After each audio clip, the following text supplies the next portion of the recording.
Bueno, acá tenemos Wisława Szymborska.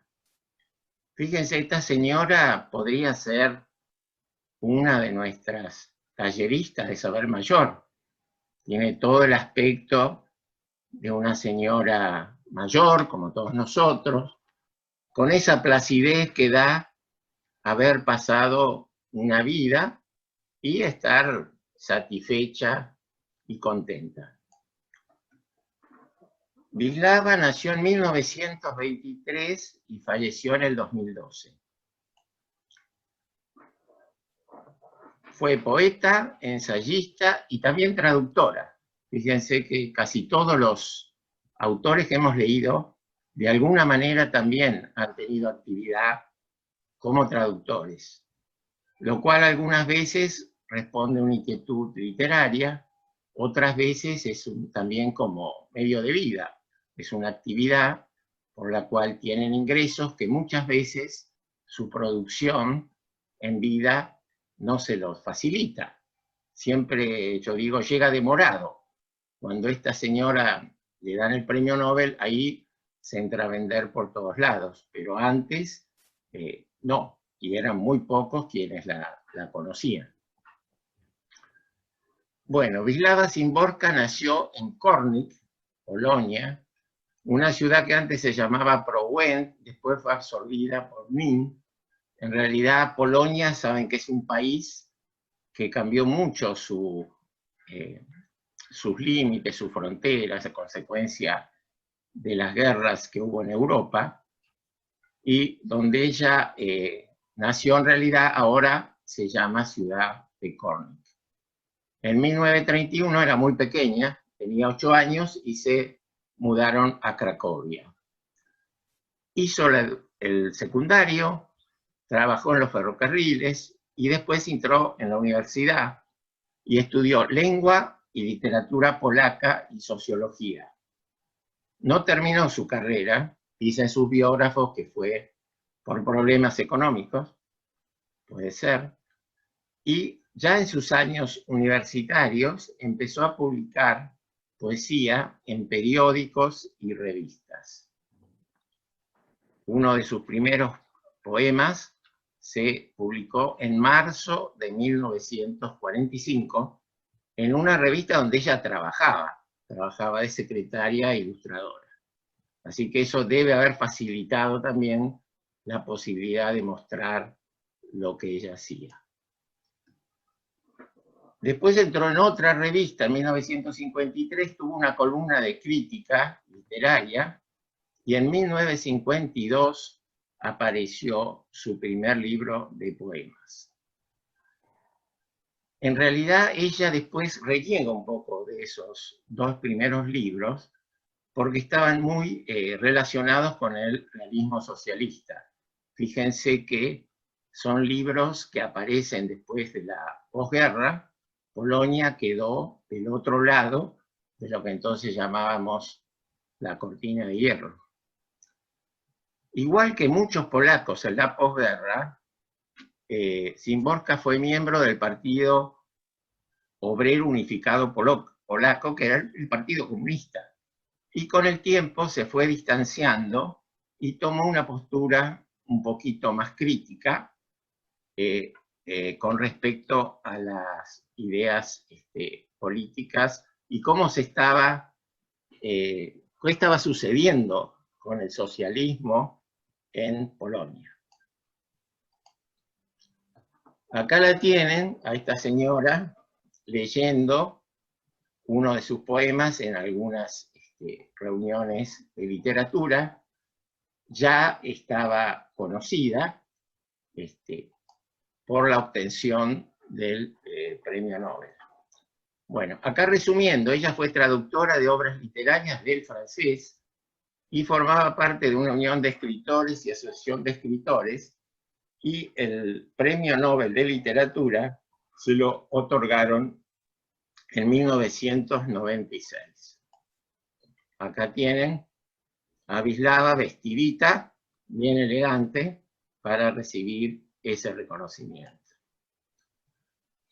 Yo voy a aprovechar esta reunión para comentarles el tema de las mujeres escritoras y de los premios Nobel de literatura mujeres. Hay 101 varones que han obtenido el premio Nobel de literatura y en contraste son 16 las mujeres. Saben que en una época, en el siglo XVII, XVIII, no se concebía que una mujer escribiera novela o publicara un libro, y de hecho hubo varias escritoras o novelistas como George Sand, George Eliot, que firmaron su trabajo con nombres de varón. Pero bueno, esa situación, como en todo el mundo, fue cambiando, y precisamente de las 16 premios Nobel mujeres, más de la mitad fueron premiadas en los últimos 20 años. Acá, fíjense, hay un montón de nombres que no se asusten, yo tampoco conozco casi a ninguna. La primera fue una escritora sueca, luego una italiana, una noruega. Acá sí, Pearl Buck, la conocemos, una norteamericana que vivió en China e hizo una serie de novelas y textos que manifestaban la situación en esa región. Después tenemos, en 1945, Gabriela Mistral, una de nuestro continente, fue la primera mujer latinoamericana que fue premiada con el Nobel. Su nombre verdadero era Lucila Godoy Alcayaga y el seudónimo Gabriela Mistral. Gabriela Mistral también tenía un compromiso con político, social y con los más humildes de su región.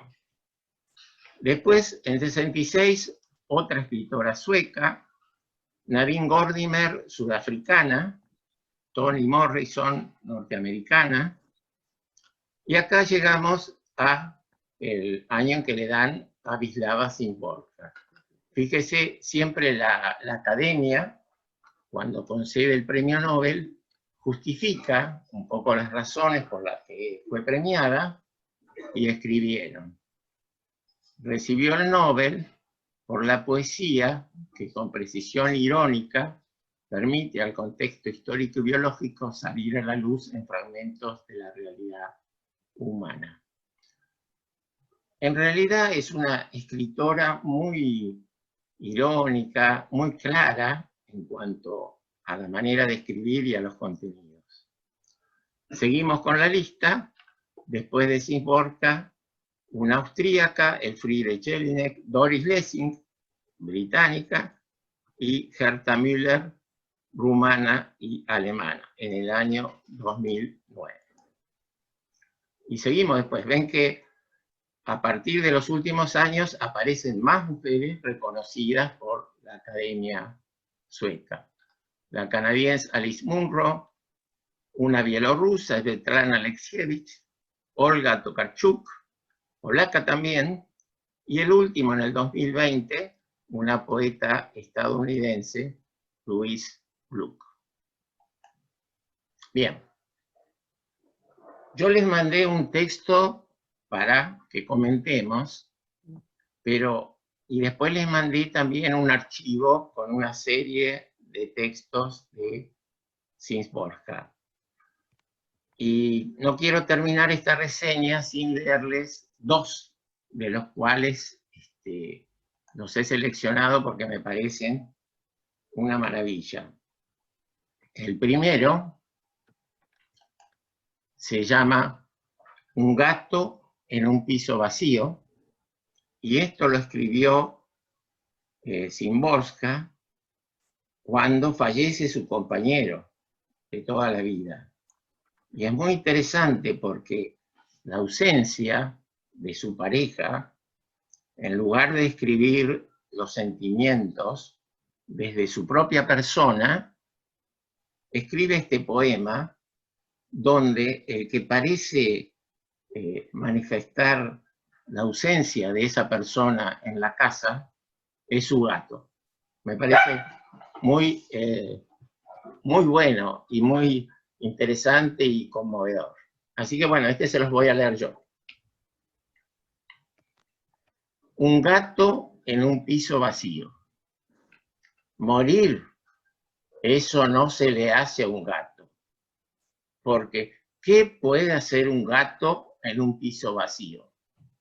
Trepar por las paredes, restregarse entre los muebles. Parece que nada ha cambiado, y sin embargo, ha cambiado.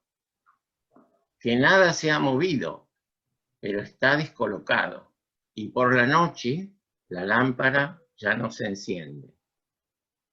Se oyen pasos en la escalera, pero no son esos. La mano que pone el pescado en el plato tampoco es aquella que lo ponía. Hay algo aquí que no empieza a la hora de siempre. Hay algo que no ocurre como debería. Aquí había alguien que estaba y estaba, que de repente se fue e insistentemente no está. Se ha buscado en todos los armarios, se ha recorrido la estantería, se ha humeado debajo de la alfombra y se ha mirado. Incluso se ha roto la prohibición y se han desparramado los papeles. ¿Qué más se puede hacer? Dormir y esperar. Ya verá cuando regrese, ya verá cuando aparezca. Se va a enterar de que eso no se le puede hacer a un gato.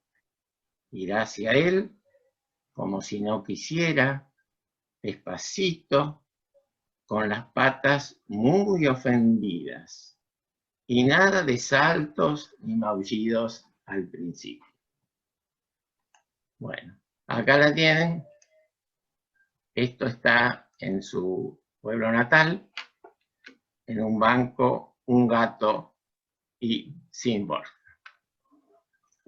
Y les voy a leer otro más de esta pequeña antología personal que se llama Las cartas de los difuntos, que tienen que ver con esto de los testamentos traicionados, con lo que todos pensamos que van a ser los demás cuando no estemos. La verdad que es muy, muy lindo el tema, interesante. Las cartas de los difuntos. Leemos las cartas de los difuntos como impotentes dioses, pero dioses a fin de cuentas, porque conocemos las fechas posteriores. Sabemos qué dinero no ha sido devuelto, con quién se casaron rápidamente las viudas, pobres difuntos, inocentes difuntos, engañados, falibles, ineptamente precavidos. Vemos los gestos y las señas que hacen a sus espaldas. Cazamos con el oído el rumor de los testamentos rotos. Están sentados frente a nosotros, ridículos, como en panecillos con mantequilla, o se echan a correr tras los sombreros que vuelan de sus cabezas. Su mal gusto, Napoleón, el vapor y la electricidad, sus mortales curas para enfermedades curables, el insensato apocalipsis según San Juan, el falso paraíso en la tierra según Juan Jacobo. Observamos en silencio sus peones en el tablero, solo que 3 casillas más allá.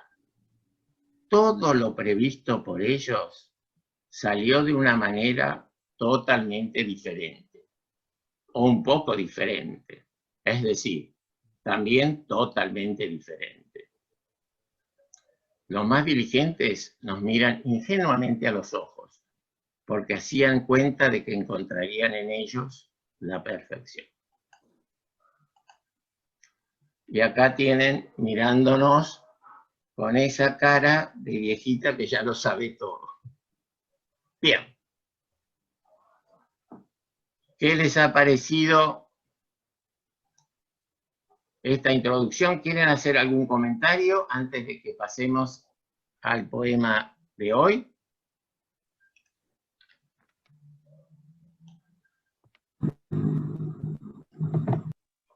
quiero decir algo. ¿Quién quiere decir algo? Chachi. Sí.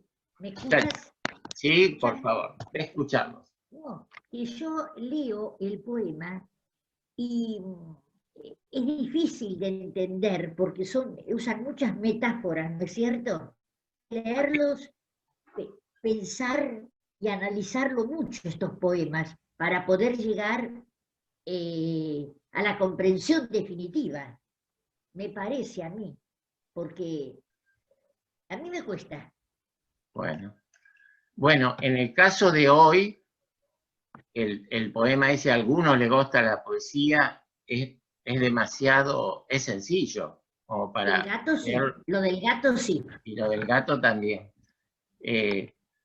Ese poema que yo elegí para que conversemos es el tema ese de la poesía, porque hay miles de definiciones e intentos de definir la poesía. Los mismos escritores no se ponen de acuerdo. Y realmente ella logra explicarlo, tal vez, aunque no se sepa qué significa, es algo que a ella le sirve.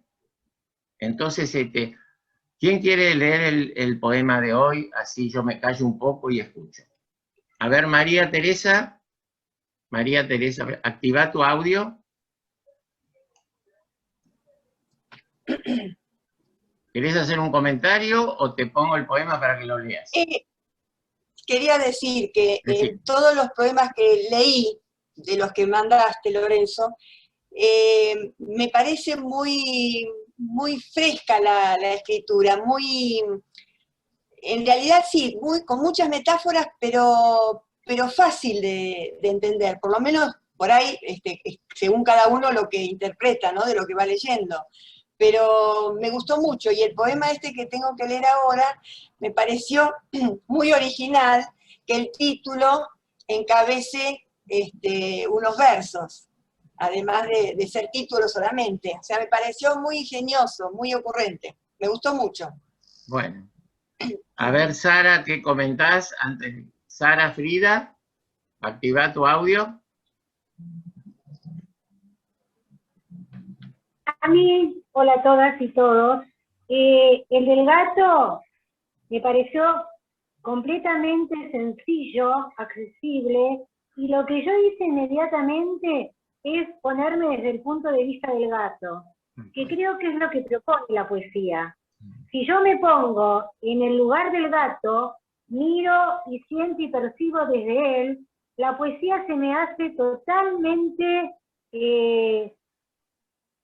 visible, totalmente amorosa, totalmente comprensible, muy, digamos, totalmente ponerme en el sentimiento del gato, que creo que la autora hizo, es poner en el gato lo que a ella le pasaba, ¿no? Pero me parece que el logro está en eso. Claro. En relación a la segunda poesía que leíste, a mí me parece que es una poesía que tiene una parte blanda, yo le digo blanda en cuanto a la comprensión, y una parte que se me hizo muy compleja, que es cuando habla de Napoleón, el vapor, la electricidad, el apocalipsis según San Juan. Ahí digamos, me distancia de lo que viene contando. Eso es lo que me pasó, nada más. Bueno, muy interesante tu comentario. Yo entiendo esa parte. Bueno, lo que dijiste sobre el poema del gato, totalmente de acuerdo. En realidad, en vez de escribir ella lo que siente ella ante esa ausencia, pone, bueno, hasta el gato, para el gato también cambió algo. Y cambió algo porque esa persona no está. Y a uno nunca se le ocurre. En realidad, cambiar el punto de vista es un poco el recurso acá y realmente la hace muy bien. Con respecto a la segunda, yo entiendo eso de que cuando habla del Apocalipsis de San Juan o del paraíso según Juan Jacobo y punto suspensivo, que es Juan Jacobo Rousseau, en realidad yo pienso que se está refiriendo o a la lectura o a las cosas que le interesaba a los difuntos o algo, a lo que dejaron, ¿no? Es un poco que va a temas concretos, como que pertenecían a esa gente que no está. A mí lo que me llega de ese segundo poema es que muchas veces hay mucha gente que llega un momento que sabe que su vida no le queda demasiado y pretende imaginarse, es como que están programando no solo su testamento con su familia y demás, sino lo que va a suceder cuando ellos no estén. Y muchas veces no es eso lo que sucede en realidad, muchas veces, ¿no? Y es como una ironía que hace ella ponerse en el lugar de los pobres que no están y bueno, que no saben, que ya las viudas se están casando rápidamente. Es bastante irónica también en ciertos aspectos. Bueno, yo ahora le voy a dar la palabra a María Teresa y vamos a leer el poema que yo les quería compartir hoy y después van a hacer los comentarios que a ustedes les parezca. Así que, María Teresa, lo pongo en la pantalla para que todos lo vean. Espera un momentito. Acá está. Bueno, te escuchamos. A algunos les gusta la poesía. A algunos, es decir, no a todos. Ni siquiera a los más, sino a los menos. Sin contar las escuelas, donde es obligatorio, y a los mismos poetas. Serán 2 de cada 1000 personas. Les gusta, como también les gusta la sopa de fideos, como les gustan los cumplidos y el color azul, como les gusta la vieja bufanda, como les gusta salirse con la suya, como les gusta acariciar al perro. La poesía. ¿Pero qué es la poesía? Más de una respuesta insegura ha habido a esta pregunta. Y yo no sé, y sigo sin saber. Y a esto me aferro como a un oportuno pasamanos. Bueno, a ver ahora empezamos con la charla. A ver quién quiere hacer algún comentario. Acá levantó la mano Mabel o Rubén. Pongan el audio y escuchamos. La poesía me da a entender que no tiene una respuesta. Es escribir sobre la vida, sobre la muerte, sobre todo, sobre la naturaleza. Y ella es como que no lo va a definir porque es indefinible. O sea, es algo que continúa y que tiene tanto puede entender una persona como otra y ser todo de valor, ¿no? Eso por lo menos lo que a mí me parece. Buenas tardes, grupo. Bueno, muy bien. Eso es, en realidad ella lo que dice es que no definirle. Acuérdense, yo les voy a ir tirando algunas de las definiciones de los poetas. Por ejemplo, Becker dice, poesía eres tú. Ahí resume todo una posición. Y van a ver que muchas veces los mismos escritores se ven en figurillas para definir esta cuestión. Betty, ¿qué querías comentar?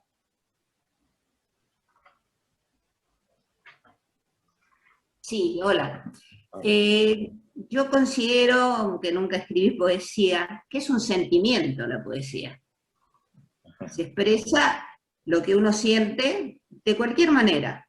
Naturaleza, objetos, animales, en general. Yo lo interpreto así.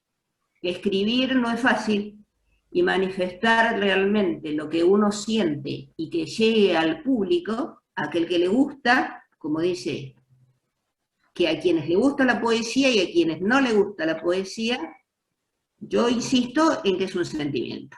Volcar en una poesía lo que uno realmente siente. Claro. Ese es mi punto de vista. Sí. Bueno, el sentimiento está en vos, en realidad es cómo expresás eso, ¿no es cierto? Y en realidad se puede expresar de muchas maneras. Yo puedo decir te quiero mucho, y bueno, es mi sentimiento, no sé si es una poesía. En realidad hay como una forma, es como darle algún algún aspecto estético, hay una intención estética, como en cualquier obra de arte. O sea, uno puede decir lo que dice un poema en forma muy llana y prosaica, sin subestimar a la prosa, pero cuando hablamos de poesía es muy difícil definirla, porque no tiene que ver con el hecho de que rime o no rime, que haya versos. Hay textos en prosa, hemos visto ya, por ejemplo, algunos de Cortázar, que son poéticos, ¿no es cierto? Así que en realidad es la forma de expresar. Y es no solo el sentimiento, también se pueden expresar, ella es muy racional también, se pueden expresar pensamientos, comentarios, mostrar algo como un fotógrafo, algo de la realidad, hacer alguna consideración social con respecto al medio ambiente, hasta alguna ideología, hasta un tema religioso.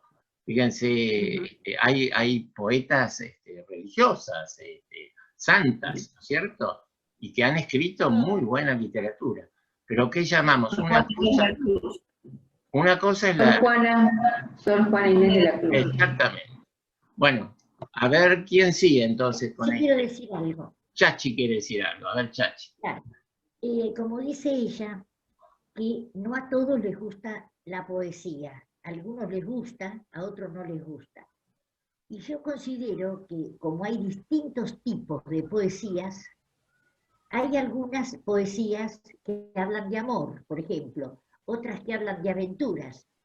Hay muchas poesías que gustan y otras, yo no sé si es por el contenido o por la poca comprensión, que no gustan ese tipo de poesías.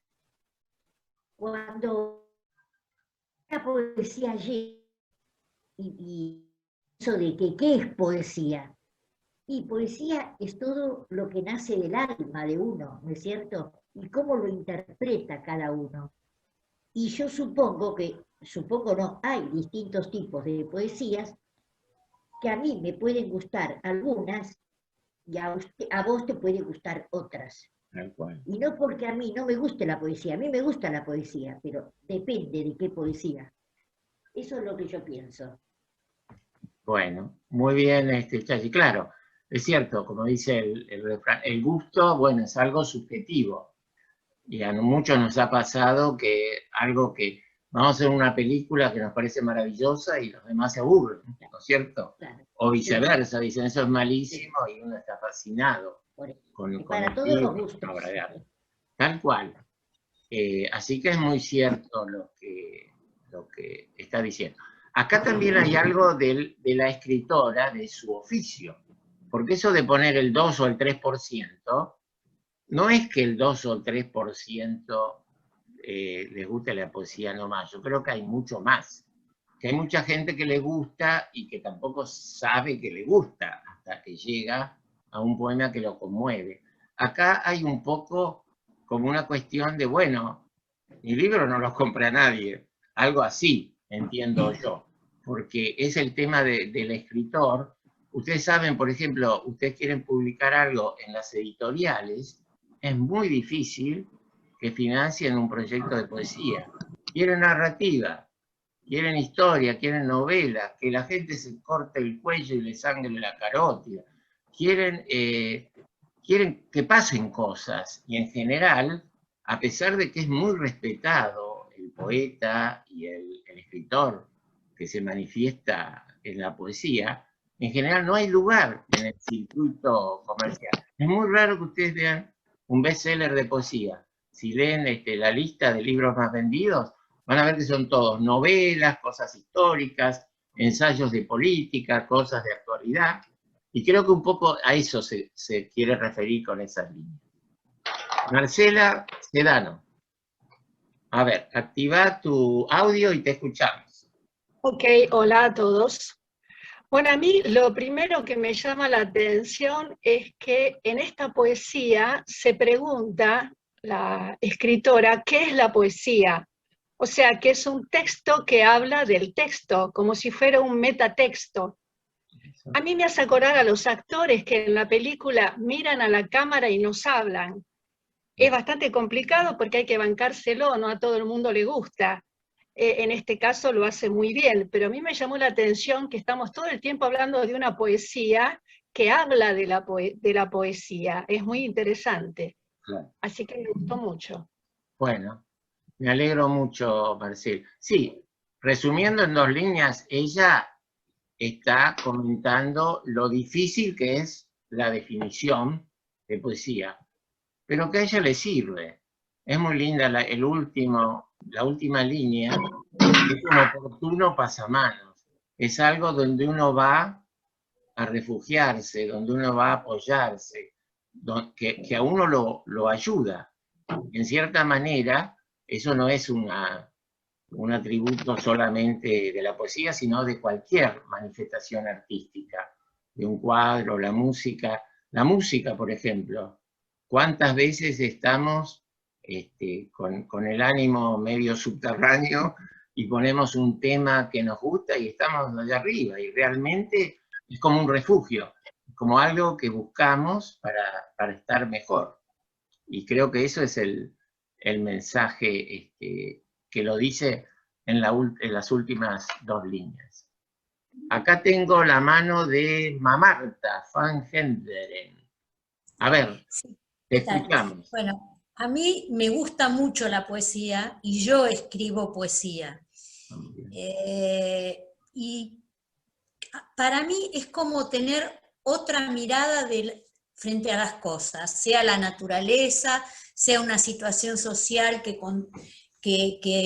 manifestar, lo que fuere. Es como una mirada distinta a través de la palabra y que requiere de un gran ejercicio, porque en la poesía ninguna palabra está fuera de lugar ni no pensada. Lo que sí creo es que es muy difícil en este momento poder apreciar la poesía moderna. La poesía moderna está muy lejos de lo que estaba acostumbrada nuestra generación como poesía, está muy lejos de la rima, muy lejos de una métrica convencional, pero hay grandes valores, y me parece que el gran valor que tiene es que te abre otra mirada frente a las cosas, lo que sea, desde el gato hasta un acontecimiento histórico. Para mí tiene un gran valor porque además requiere de una gran condensación y un uso muy justo de palabras, pero lo de qué es la poesía y el ars poética es un tema recurrente en todos los poetas. Se pasan la vida preguntándose qué es y para qué, porque lo grave es para qué, porque yo que escribo poesía a veces digo ¿para quién? Excepto los grupos en los que se lee poesía y se discute por qué está escrito de tal o cual manera, es muy difícil encontrar una valoración de la poesía. Bueno, era eso nada más. Así que valoro mucho este espacio. Bueno, muy bueno lo que has dicho. Yo siento que la gente que escribe, también es otra pregunta que se hace continuamente, ¿para qué escribimos, no? ¿Qué es la poesía también, como vos dijiste? Y como dijo algún irónico filósofo, cuando la pregunta se repite muchas veces es porque no hay respuesta. Entonces, bueno, no sabemos qué es la poesía y no sabemos para qué escribimos. Pero sí sabemos, yo creo que lo que se busca es encontrarse con uno mismo y comunicarse con los otros. O sea, es muy raro el que escribe, que es como pensar en voz alta, ¿no? No lo escribe para ponerlo en un cajón o tirarlo a la basura. Quiere que alguien lo escuche o lo lea. O sea, hay una necesidad de comunicación. Y eso justifica todo. Yo pienso que el que pinta un cuadro, el que escribe un poema, basta que a 3 personas, o al 2 por 1000, no digo les interese o les pase algo, y ya logró su objetivo, ¿no? Y después es algo así como... Sí. Perdón, profesor, pensé que bueno, dale nomás, yo... Es algo así como desnudar el alma en palabras. Claro, es desnudarla y a veces es esconderla también. O sea, sí, no necesariamente sí, uno tiene que mostrar, muchas veces uno ve lo que le pasa al otro que lo que le pasa al otro es lo que nos pasa a todos. O sea, el que se muestra como es, en realidad a uno que le interesa, porque uno también sintió algo por el estilo. Y muchas veces también es como un disfraz, ¿no es cierto? En la literatura muchos muestran algo o un personaje que por ahí no tiene nada que ver con el autor, pero que a lo mejor a él en su inconsciente le hubiera gustado ser como esa persona o tener esa actitud, o lo ha visto y lo quiere mostrar como ejemplo, a veces para entretener también. Ojo, el arte no es solamente, como decía María Marta debe ser, ¿no? Como decía, ¿para qué lo hago? ¿Para qué? Bueno, si vamos a pensar que todo lo que hacemos cambia el mundo, no hacemos nada. Entonces, el hecho de hacer algo y que llegue a alguien y a alguien le interese, le conmueva, lo haga pensar, lo haga reír, ya justifica la creación literaria. Por lo menos ya empieza a tener un justificativo y un significado. Y no creer o lo haga sentir, profe, claro. O lo haga sentir. O lo haga sentir. Bueno, Grace, Grace y después Zulma. Ya que empezaste, Grace, seguí. No, a ver. Sí. Vamos a tomar algo que vos dijiste hace un rato, que lo difícil que es, desde el punto de vista de la traducción, traducir poesía. Yo creo que es más difícil, me hago cargo de lo que digo, hasta que, si vos no sos traductor público, un documento. Un documento es algo que, bueno, nació tal día, murió tal día, o entre las partes se acuerda tal cosa. Pero la poesía, para traducirla, por eso yo te hablaba recién de esto de provocar sentimiento. La poesía es sentimiento, es esa alma que, vuelvo a repetir, para mí se desnuda, y agrego tu concepto, o se oculta. Entonces, es difícil poner en palabras sentimientos que otro puso a su vez en otro idioma. Parece ser, me atrevo a decir, que esta que estamos analizando está bien traducida, porque dentro de su sencillez, hago referencia a Yoica, a mí me llegó mucho, provocó en mí sensaciones, sentimientos, disparó imágenes, ya está, para mí está completa. Es una referencia muy yoica, eso es lo que te quería decir. Bueno, muy bien. Bueno, no, es muy cierto. Yo ahora me había quedado en el tintero, cuando hablan de la poesía moderna o las vanguardias, en realidad siempre en cada tiempo hay una manera, no diría moda, pero hay como una forma de ir diciendo lo mismo que siempre han dicho en otras épocas, de otra manera.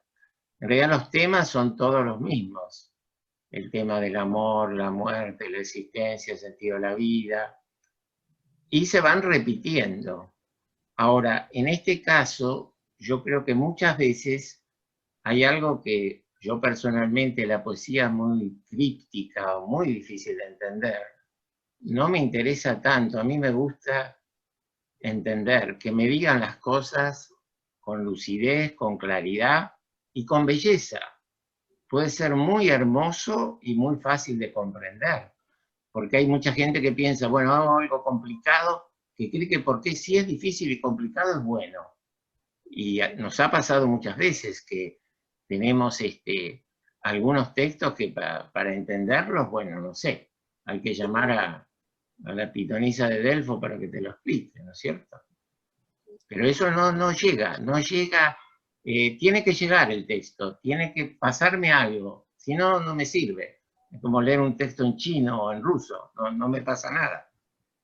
Zulma habías levantado la mano. Sí, no, yo lo que quería comentar, digamos que a mí me surge esta, digamos, definición como un resaltador, es la poesía de de los sentidos, ¿no? Hay personas que por ahí es como que lo ven más claro o les produce mayor sensibilidad y otros que es como más leve, ¿no? Digamos, la apreciación. Solamente eso quería decir. Bueno, muy bien. María Teresa. Sí, quería agregar algo en relación a lo que decían recién, que para mí también actúa como una especie de máscara. Es decir, yo a través de esa máscara, que es la letra, lo que escribo, de alguna manera me muestro, pero sin darme mucha cuenta de que me estoy mostrando. Venciendo así por ahí las resistencias que puedo tener de que me vean como soy. Y además es como, puede servir como un desahogo para uno mismo. El escribir es poner sentimientos en palabras. El poema que ella escribe después de la muerte de su compañero, de alguna manera, es una forma de desahogar la tristeza, la angustia, o sea, todos los sentimientos encontrados que puede haber sentido en ese proceso de duelo, y encima con el plus de ponerlo en un gato, como para que esté bien alejado de ella, pero sabemos que todos los sentimientos que están ahí volcados son los de la autora. Nada más que eso quería. Es más, esto del escribir en terapia, por ejemplo, en psicología, muchas veces se utiliza como una forma de que el paciente empiece a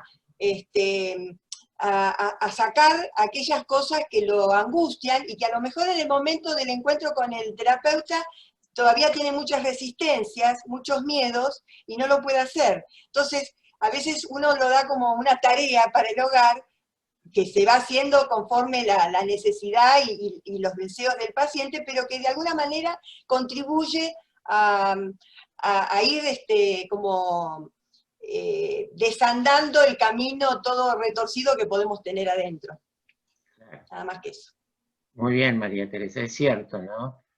Hay una especie de forma de catarsis, dirían los psicólogos o psiquiatras, una manera de sacar afuera, ¿no?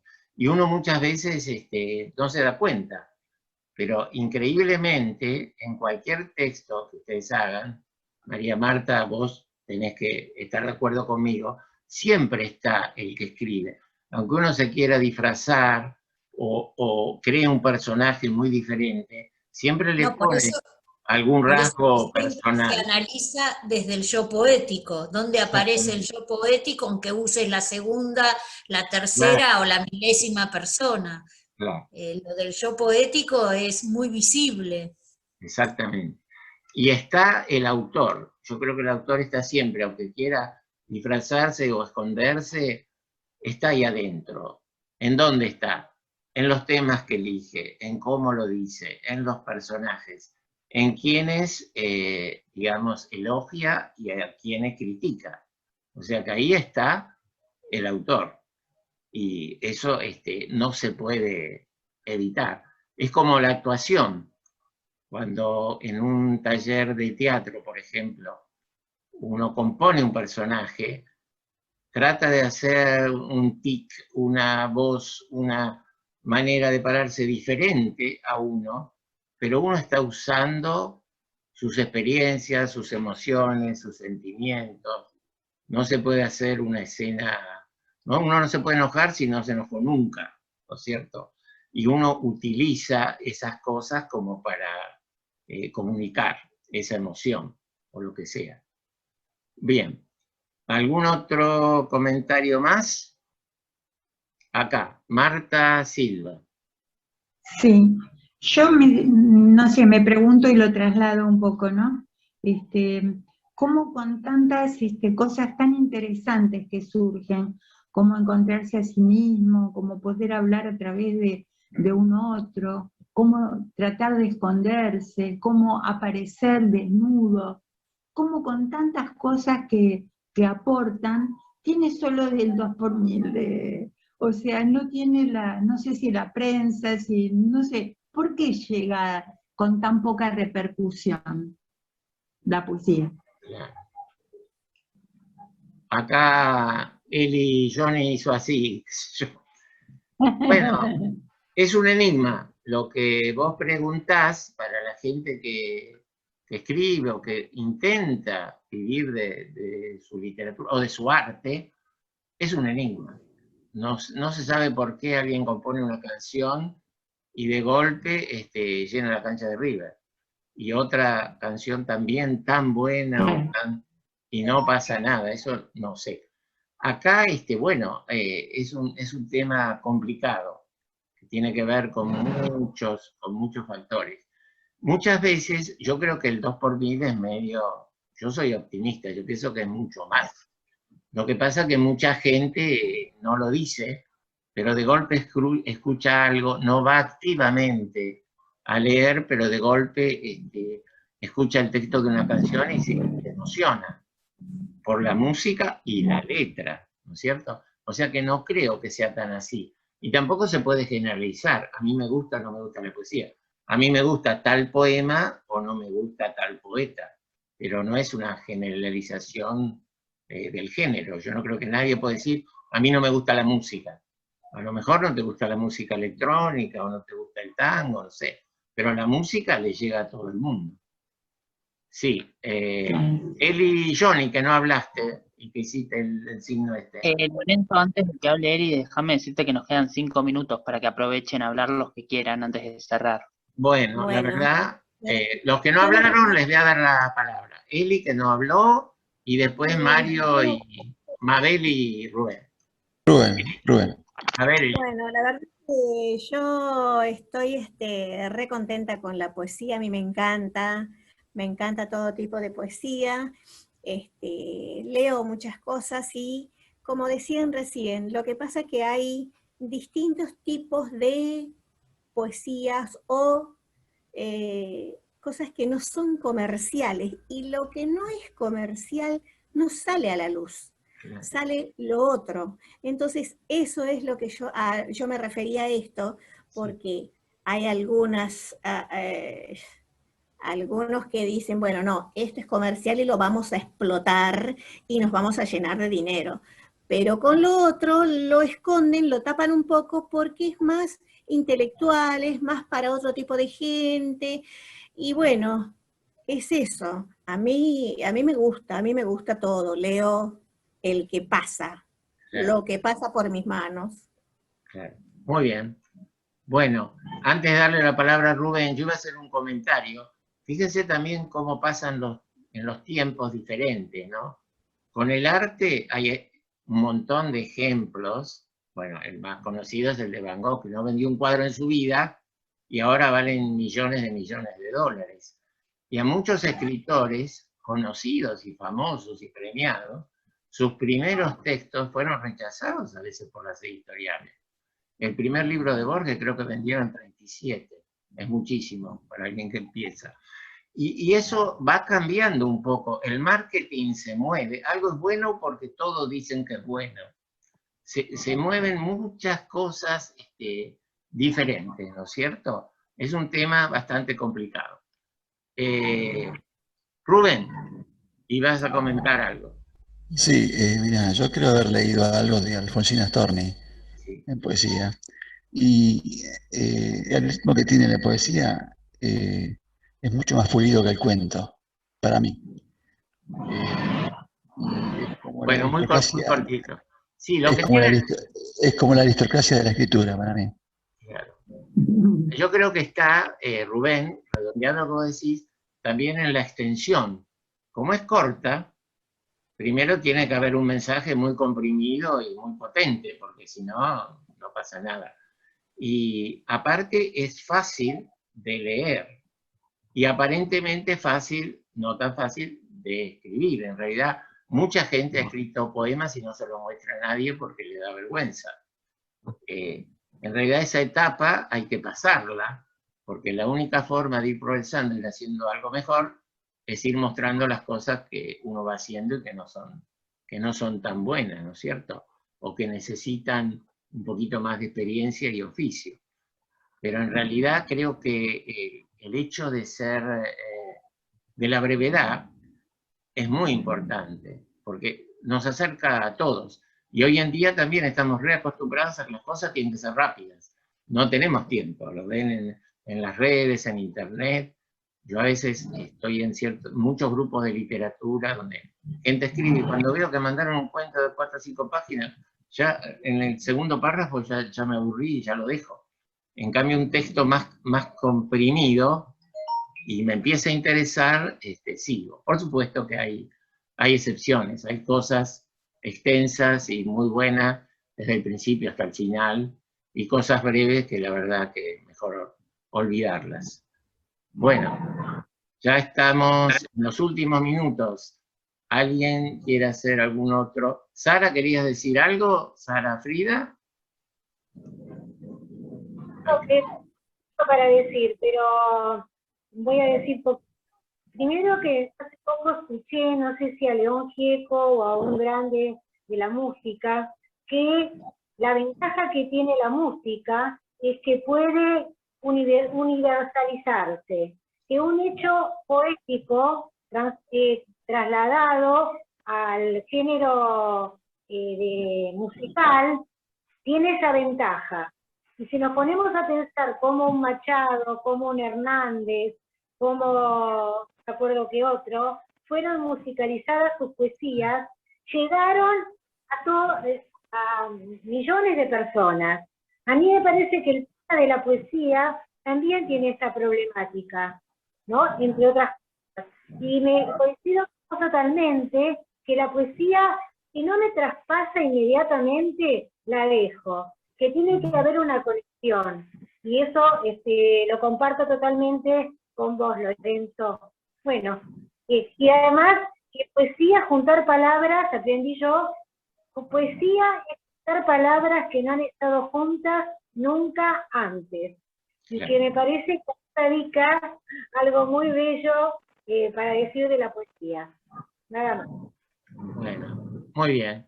Un poco, para resumir, la intención también de estos encuentros o de este taller es despertar la inquietud. En realidad yo les presento un autor o un texto, pero intentando, bueno, que lo conozcan, que les guste. Hay muchas maneras de seguir leyendo. En el fondo es despertar esta inquietud, que como les decía en algún mail, medio en broma, espero que, bueno, que no seamos el 2 por 1000 y lleguemos al 3 o al 4 por 1000. Así que ya lo sumo a la lista de lectores de poesía y de literatura en general. Bien.